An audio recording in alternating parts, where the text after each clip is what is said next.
తీసుకొని చదవాలంటే ఎక్కడికి పోలేము. మీరు తీసుకున్న సబ్జెక్ట్ కానీ మీరు చేద్దాం అనుకుంటున్నటువంటి మీకు ఫ్యూచర్ గోల్ ఉండాలి. మీరు అమెరికాలో పోయి ఒక మంచి సాఫ్ట్వేర్ ఇంజనీర్ కావాలన్నా, ఇండియాలోనే ఒక సాఫ్ట్వేర్ కంపెనీ పెట్టాలన్నా, ఈ కోర్స్ ఎందుకు తీసుకున్నాం, ఈ కోర్స్ తీసుకొని నెక్స్ట్ మన 4.5 years ఈ క్యాంపస్లో ఏం మనం నేర్చుకొని ఏం చేయగలుగుతాం అనే ఒక ఆస్పిరేషన్ ఉంటేనే గోల్ రీచ్ అవుతాం. ఎందుకంటే నా ఎగ్జాంపుల్, నన్ను మా పేరెంట్స్ తీసుకుపోయి నెల్లూరు నారాయణ కాలేజీలో జాయిన్ చేసినప్పుడు నాకు అసలు బ్లాంక్ ఉండే మైండ్. అసలు ఎందుకు తీసుకోబోతున్నారు, ఏంది ఇది అవసరమా నాకని, ఈ డబ్బులు ఎందుకు ఖర్చు పెడుతున్నారు వీళ్ళు. నన్ను ఏదో ఆ జూనియర్ కాలేజీలో చదివిస్తే నల్గొండల ఆ ఆర్ట్స్ బిఏ ఏమంటారు సిఈసిఓ హెచ్ఈసిఓ ఉండే అప్పుడు ఆ 5 year లా చేసేసి లాయర్ అయిపోయి మంచిగా అప్పుడు సినిమా కృష్ణ సినిమా చూస్తే మంచి అడ్వకేట్ ఉంటుండే. ఎస్వి కృష్ణారెడ్డి గారు చెప్పాలి, సినిమా యాక్టర్ కృష్ణ గారిని చిన్నప్పుడు చూసినప్పుడల్లా వకీలు కావాలనిపించేది సార్. నా పిలిపే ప్రపంచం అట్లాంటి సినిమాలు చూసినప్పుడు. సో నేను మంచి వకీలు కావాలన్న ఆలోచన ఉండే. కానీ వకీలు కావాలంటే అప్పుడు హెచ్ఈసి సిఈసి తీసుకుంటే ఏంటంటే వీళ్ళకు నామూషేరు. అరే అందరు మన ఇంట్లో మన ఫ్యామిలీ మొత్తం డాక్టర్లు ఇంజనీర్లు అయితే నువ్వేంద్ర హెచ్ఈసి సిఈసి అట్లా చేసేది తీసుకొని జాయిన్ చేసేది. నాకు ఆ రోజు బ్లాంక్ మైండ్ ఉండే కాబట్టి ఆ సబ్జెక్ట్లో నేను సక్సెస్ కాలేదు. రాజకీయాలకు రావాలని నేను ఇండియాలో నేను విదేశాలలో 1993-94 ఇంటర్మీడియట్ రాగానే విదేశాలకు పోయి 2000 ఇండియాకు వచ్చింది. ఇండియాకు వచ్చిన రోజు కూడా నాకు హైదరాబాద్లో దిల్సుఖ్నగర్ వదిలేస్తే ఎక్కడ పోవాలన్నా కూడా తెలియదు. ఎందుకంటే నేను విదేశాలకు పోకముందు నల్గొండ నుంచి విదేశాలకు పోయింది తప్ప హైదరాబాద్ వచ్చి విదేశాలు పోలేదు. అంటే అటువంటి ఆలోచనతో నేను 2000 ఇండియాకు వచ్చిన తర్వాత 2003లో యూత్ కాంగ్రెస్ NSY 4లో కాంగ్రెస్ పార్టీలో జాయిన్ అయిన చిన్న కార్యకర్తగా. నా గోల్ ఉండే లైఫ్లో అంటే ఈరోజు నియర్లీ 20 years నేను కాంగ్రెస్లో క్రియాశీలకంగా ఒక సెక్రటరీగా జాయిన్ అయ్యి జిల్లాలో రాహుల్ గాంధీకి అత్యంత సన్నిహితునిగా 2007-8లో ఆయన టాస్క్ ఫోర్స్ మెంబర్గా ఉండి ఆల్ ఇండియా జనరల్ సెక్రటరీగా 5 రాష్ట్రాలకు ఇన్ఛార్జ్ చేసినప్పటి నుంచి. బట్ ఒకేసారి సక్సెస్ కాలేదు. 2004 నుంచి 2009 దాకా బ్రహ్మాండంగా యువజన కాంగ్రెస్ లో పనిచేసిన తర్వాత పరిస్థితులు బాలేక కొన్ని రోజులు పార్టీ నుంచి బయటికి వెళ్ళిపోయి అసలు ఆశలన్నీ ఎడియాశలు అయిపోయి అసలు నేను ఇంక మళ్ళీ రాజకీయాలలో సక్సెస్ అయితే అన్న నమ్మకం కూడా కోల్పోయిన రోజులు ఉన్నాయి. మళ్ళీ నాకు అవకాశం ఇస్తారని కూడా అనుకోలేదు రాజకీయాలలో. 2016లో మళ్ళీ యాక్టివ్ అయ్యి ఈరోజు మన ముఖ్యమంత్రి గారు రేవంత్ రెడ్డి గారు ఆ రోజు నన్ను పిలిచి నీకు ఇంత ఎక్స్పీరియన్స్ ఉంది, నేను కూడా కాంగ్రెస్ పార్టీలోకి వచ్చినా నువ్వు నా ఎమ్మటి ఉండాలని నన్ను ఎమ్మటి పెట్టుకొని మళ్ళీ ఆయన ఒక డైరెక్షన్లో నన్ను నడిపిస్తూ మళ్ళీ రాష్ట్రంలో చాలా కీలక బాధ్యతలు ఇచ్చి ఈరోజు నాకు ఎంపీ టికెట్ ఇచ్చి మా కొమ్మూరు ప్రతాప్ అన్న నేను నిలబడ్డ పార్లమెంట్లో మా కొమ్మూరు ప్రతాప్ అన్నది కూడా జనగాం ఉంది. మీ అందరికీ తెలుసు అన్న కూడా 2 times ఎమ్మెల్యే. అన్న కూడా ఆశీర్వదించి 7 నియోజకవర్గాలలో జనగాం కూడా ఒక నియోజకవర్గం నన్ను బ్రహ్మాండమైన మెజార్టీతో 2,30,000 మెజార్టీతో నన్ను గెలిపించి పార్లమెంట్కి పంపించింది. ఈరోజు అంటే ఏ రోజు కూడా మా అమ్మ నాన్న మా భార్య ఎవరు కానీ రాజకీయాలలో నన్ను ప్రోత్సహించాలంటే భయపడేవాళ్ళు. ఎందుకంటే ఈ ఫీల్డ్లో లక్షల మంది ట్రై చేస్తుంటారు, కొందరే క్లిక్ అవుతారు. మన పేరెంట్స్ కూడా ఏమనుకుంటారు, మీరు ఏదైనా ఎక్స్ట్రాడినరీ క్రికెట్గా ఆడదామన్నా మీరు ఎక్స్ట్రాడినరీ ఏదన్నా పర్ఫామ్ చేసి ఆర్టిస్ట్ కావాలనుకున్నా ఎవరు ఎంకరేజ్ చేయరు మనల్ని. ఎందుకంటే అవుట్ ఆఫ్ 1 lakh ఎవరో ఒకరు సక్సెస్ అయ్యే ఫీల్డ్లకు పంపించాలంటే పేరెంట్స్కి భయమే. పేరెంట్స్ రిస్క్ తీసుకోరు. పేరెంట్స్ ఏమనుకుంటారు, 100 మంది 190 మంది సక్సెస్ అయ్యే దాంట్లోకే పంపిస్తారు మనల్ని. ఎందుకంటే 90లో గ్యారెంటీ ఉంటాడు మనోడు అని చెప్పి. సో ఆ 90 మంది సక్సెస్ అయ్యి ఇంజనీరింగ్ కాలేజ్ ప్రోగ్రామ్ తీసుకొచ్చారు. కానీ దీంట్లో మీరు ఎక్స్ట్రాడినరీగా పర్ఫామ్ చేయాలని నా బ్యాక్గ్రౌండ్ చెప్పాను. మనకు అప్స్ అండ్ డౌన్స్ ఉంటాయి. మనం అనుకున్న సినిమాలో 2.5 అన్న కృష్ణారెడ్డి అన్న చెప్పినట్టు 2.5 గంటల సినిమాలో హీరో పెద్దగా అవుతాడు, అన్ని సాధిస్తాడు, సినిమా కూడా అయిపోతుంది. మన జీవితం 2.5 గంటలలో కాదు. మన జీవితం సినిమా లెక్క ఊహించుకొని ముందుకు పోవాలి. కానీ దీంట్లో ఒడిదుడుకులు ఎన్ని ఉంటాయి. ఈ రోజు అమెరికాలో కూడా మీరు మీ కజిన్స్ మీ బ్రదర్స్ చాలా మంది ఉంటారు. ఒక రెసిషన్ ఎట్లా వచ్చిందంటే అమెరికాలో అసలు స్టూడెంట్ వీసాలు తీసుకొని పోతారు, కానీ అక్కడ ఫ్యూచర్ ఏందో కూడా అర్థం లేని పరిస్థితికి వచ్చేసింది అమెరికా. అంటే ఒక పీరియడ్ వస్తుంది. ఒకప్పుడు అమెరికాలో పోతే గ్యారంటీ జాబ్ ఉన్న అమెరికాలో ఈరోజు అమెరికాలో పోతే జాబ్ కాదు కదా, బెంచ్ మీద కూర్చోబెట్టుకోనిక కన్సల్టెంట్ రెడీగా లేదు ఎవరు. మరి మీరు ఈరోజు ఇటువంటి ప్రపంచంలోకి ఎంటర్ అయితే ముఖ్యంగా మా ముఖ్యమంత్రి వర్యులు రేవంత్ రెడ్డి గారు కూడా ఒక మధ్య తరగతి కుటుంబం నుంచి వచ్చి ఈరోజు రాష్ట్రానికి ముఖ్యమంత్రి అయ్యారు. ఆయన కూడా ఒక BA ఆర్ట్స్ స్టూడెంట్, కానీ ఈరోజు 8 నెలల పాలన ఈరోజు స్కిల్ డెవలప్మెంట్ యూనివర్సిటీ పెట్టిరు నిన్ననే ఇక్కడ పెట్టి మహేంద్ర గ్రూప్ చైర్మన్ గారిని దానికి CEO చేసి ఆయన ఒకటే ఆలోచిస్తుండు మీ అందరి భవిష్యత్తు కోసం. ఎందుకంటే ముఖ్యంగా మీరు అందరు కాలేజీలలోకి వెళ్ళి బయటకు వచ్చిన తర్వాత ఉద్యోగాలలో కూడా మీరు సక్సెస్ కాలేకపోతున్నారు. ఈ కాలేజీలో నేర్పించినటువంటి విద్య బయట చేయాల్సిన ఉద్యోగానికి మధ్యన గ్యాప్. ఆ గ్యాప్ ఏంటంటే స్కిల్.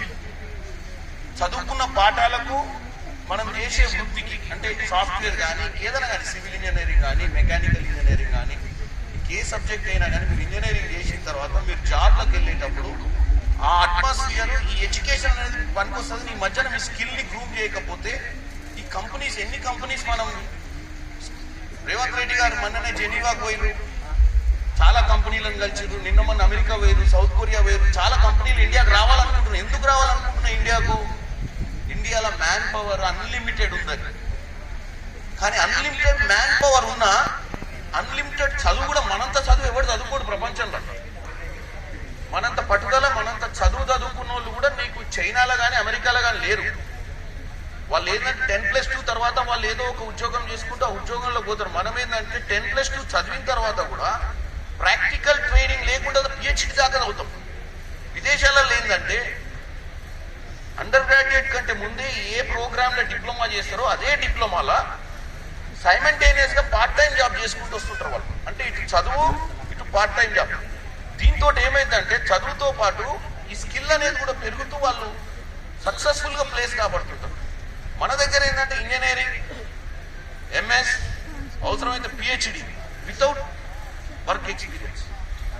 తర్వాత మనం ఇంటర్వ్యూలకు పోయినప్పుడు ఏమైందంటే ఈ ప్లేస్మెంట్స్ ఇష్యూస్ వస్తున్నాయి. దానికోసమే ఈరోజు రేవంత్ రెడ్డి గారు కంపల్సరీ మనం కంపెనీలు తీసుకొచ్చినప్పుడు కంపెనీలు మన విద్యార్థులను, మన లోకల్ వాళ్ళని రిక్రూట్ చేసుకోవాలని ఒక నిబంధన పెట్టినప్పుడు వాళ్ళు ఒకటే అడిగారు, సార్ మేము లోకల్ 80% రిక్రూట్మెంట్ చేసుకోవడానికి పెద్ద పెద్ద సాఫ్ట్వేర్ కంపెనీస్, మైక్రోసాఫ్ట్ కానీ, విప్రో కానీ, ఈ రోజు వచ్చినటువంటి TCS కానీ, ఈ కంపెనీస్ అన్ని కూడా 90% రిక్రూట్ చేసుకోనికి రెడీగా.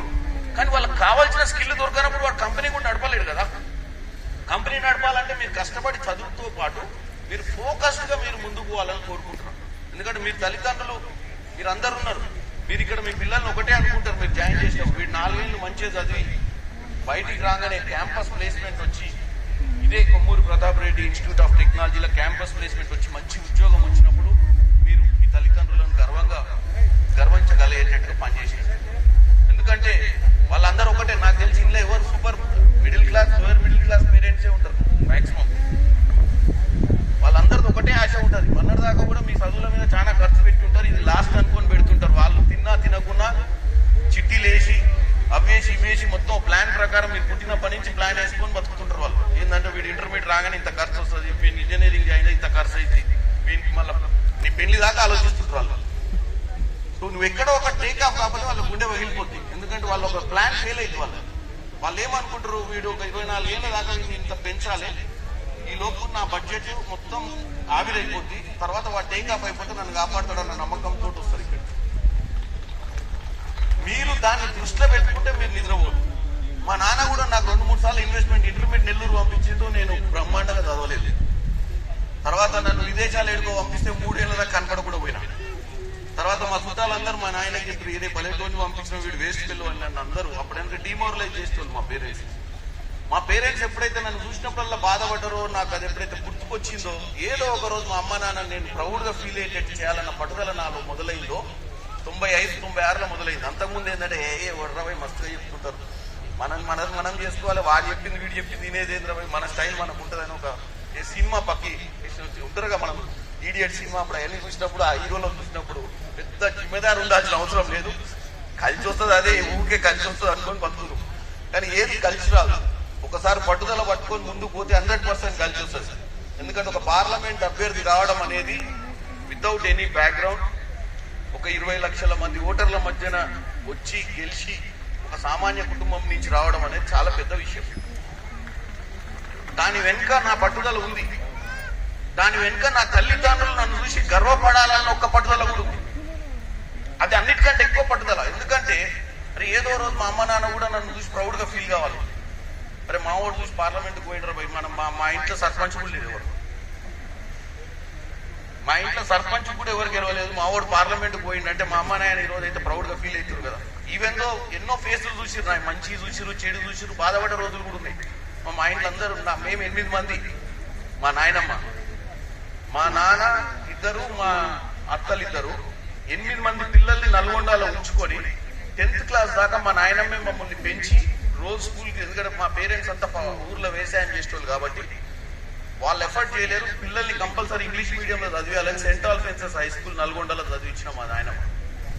అంటే అంత ఫోకస్ గా వాళ్ళు మా భవిష్యత్తు మీద పెట్టిన 7 మా 8 మందిలో అందరు డాక్టర్లు, ఇంజనీర్ లేరు, 6 అమెరికాలు, ఒక్కడు చదువుకోను నేను సరిగ్గా. నేను సో నా గురించి అందరికీ చింత ఉండేది, నేను అమెరికా మీద ఎప్పుడు పోయినా వాళ్ళు వీడు ఒక్కడే మా ఇంట్లో చదువుకున్నాడు. కానీ నాకంటూ ఒక గోల్ ఉండేది. బాయ్స్ ఆఫ్ సబ్జెక్ట్ కాదు, పెట్టుబడి మీ దగ్గర ఉంది కాబట్టి బాయ్స్ ఆఫ్ క్యారెక్టర్స్ చేస్తాడు. నేను ఇంకోటి, నేను అన్నది కూడా మనం చిన్నప్పుడు నేను అన్నం చూసి నేను స్టన్ అయినా, ఎందుకంటే 73 years అనగా నేను చెక్ చేసుకుంటున్నాను 73 ఎట్లుంటాడు అని.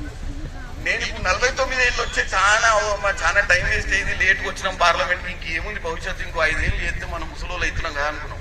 అన్న 73 అని చెప్పి మళ్ళీ కొత్త ప్రాజెక్టులు చూస్తున్నా అనగా నేను అనుకున్నా, అప్పో ఇంకా చాలా భవిష్యత్తు ఉంది మనకు, ఇంకా 24 ఏళ్ళు గ్యారెంటీ. అన్నం చూసినాక మీరు చూసారు కదా 73 అంటే నాట్ ఏ జోక్.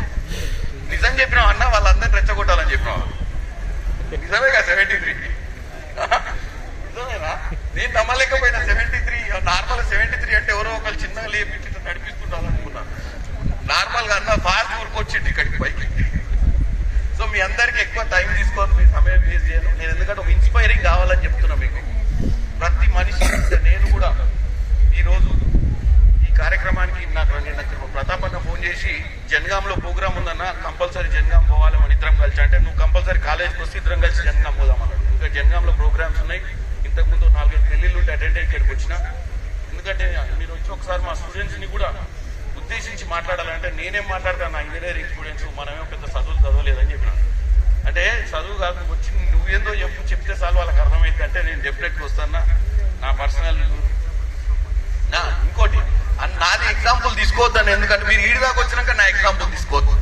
ఎందుకంటే నేను ఈడి దాకా రాలే. అప్పుడు నేను ఎగ్జాంపుల్ ఇంటర్మీడియట్ స్టూడెంట్కో 10th క్లాస్ స్టూడెంట్కో చెప్తే అర్థమైంది. వీడికి వచ్చినాక మీరు నన్ను నా ఎగ్జాంపుల్లో మీరు తీసుకోవాల్సిన అంశం ఏంటంటే, మీ మీద పెట్టుబడి పెట్టే మీ తల్లిదండ్రుల కోసం ఆలోచించి మీరు సీరియస్ గా చదవాల్సిన అవసరం ఉంది.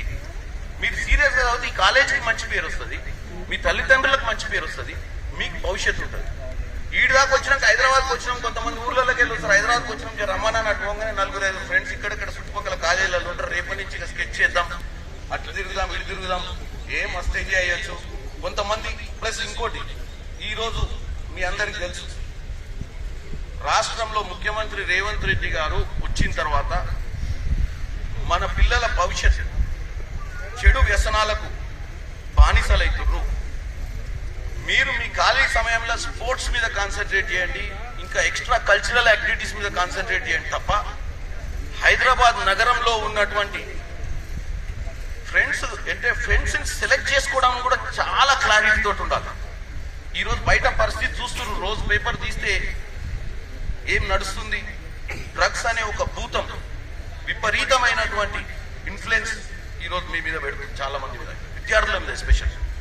మీరు అటువంటి దానికి బానిస కావద్దంటే ఈ క్యాంపస్ నుంచి మీరు బయటికి పోయి హైదరాబాద్లో వీకెండ్ పార్టీస్ అనో వీకెండ్స్ పోదామనో ఏదో ఒక ప్లాన్ వేసే వాళ్ళు ఎవరు ఉంటే మీకు ముఖ్యంగా చెప్తున్నా, మీరు వీలైనంత మటుకు ఎక్స్ట్రా కల్చరల్ యాక్టివిటీస్ ఇంకేదన్నా ప్రిపేర్ కాండి. కానీ మీరు ఆ భూతం చేతిలో పడితే ఇక్కడికి వచ్చినటువంటి తల్లిదండ్రులు ఇప్పుడే చెప్పిన 24 ఏళ్లలో వాళ్ళు ఎంత కష్టపడి ఎంత డబ్బులు దాచుకొని మిమ్మల్ని స్థితికి తీసుకురావాలనుకుంటారో అనుకొని వచ్చిర్రో వీడికి తెలుసు. కాబట్టి మీరు దాన్ని జాగ్రత్తగా మనసులో పెట్టుకోవాలి. ఎందుకంటే నేను ఇది అలర్ట్ ఎందుకు చేస్తున్నా అంటే, ఇది వాస్తవంగా చాలా వరకు ఇన్ఫ్లుయెన్షియల్ గా నడుస్తుంది. రోజు 100 మందిని చూస్తున్నాం మేము దానికి బానిసలైన వాళ్ళని. కాబట్టి మీరు దూరంగా ఉండాలి. మీరు వీలైనంత మటుకు రానున్న 4 ఏళ్ళు చిత్తశుద్ధితోటి చదువుకొని మంచి కంపెనీలో ప్లేస్ కావాలి అని చెప్పడానికి నేను ఉదాహరణ చెప్పిన. ఏంటంటే మనకు పట్టుదల ఉండాలన్న దానికోసమే 2-3 ఉదాహరణ చెప్పడం జరిగింది. కాబట్టి మీరు వీటన్నిటిని ఫాలో అవుతారని నేను అనుకుంటున్నా. మీ తల్లిదండ్రులకు కాలేజీకి మంచి పేరు తీసుకురావాలని చెప్తూ సెలవు తీసుకుంటున్నాను. అందరికీ నమస్కారం.